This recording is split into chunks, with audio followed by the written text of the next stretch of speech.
Friends, అందరూ ఎలా ఉన్నారు? బాగున్నారా? ఈ రోజు అయితే మంచి టిప్ అయితే మీతో షేర్ చేసుకుందామని ఈ వీడియో షేర్ చేస్తున్నాను.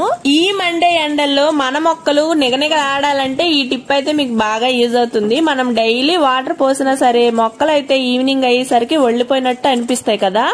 దానికి మనం చేయాల్సింది ఏంటి అంటే మల్చింగ్. అది మనం ఎండిటాకులతో చేయొచ్చు, అలాగే ఫ్రూట్స్ వెజిటేబుల్స్ తొక్కలు వేసి కూడా చేసేయచ్చు. కానీ ది బెస్ట్ ఆప్షన్ అంటే మాత్రము అదైతే కోకోపిటే. నేనైతే కోకోపిట్ 1 kg బ్రిక్ ఇది తీసుకున్నా. దీన్నైతే కొద్దిగా తీసి వాటర్ లో వేసేస్తే ఇలా మనకి చాలా అవుద్ది అనమాట. ఇంకా వాటర్ చూసారా ఎంత బాగా అబ్జర్వ్ చేసుకుంటుందో.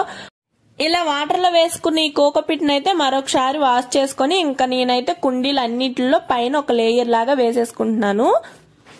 ఇలా వేసుకుంటే ఒక 2 రోజులు వాటర్ పోయకపోయినా సరే మొక్కలు అయితే అస్సలు వడిలిపోవు. ఈ సమ్మర్ లో అసలు ఒక్క రోజు వేయకపోయినా ఇంకా చనిపోయినట్టే అయిపోతాయి కదా. అలాగే కోకోపిట్ లో మొక్కకు కావాల్సిన పోషకాలన్నీ ఉంటాయి. ఇంకా మొక్కలు అయితే చాలా హెల్దీగా ఉంటాయి. నేనైతే అన్ని కుండీల్లో ఇలా వేసేసుకుంటున్నాను. సో మీకైతే వీడియో నచ్చింది అనుకుంటున్నాను. నచ్చితే ఒక లైక్ చేయండి. ఇంకా ఇలాంటి వీడియోస్ కావాలి అనుకుంటే మన ఛానల్ పైన కన్నేసి ఉంచండి. Thank you for watching. Bye bye friends.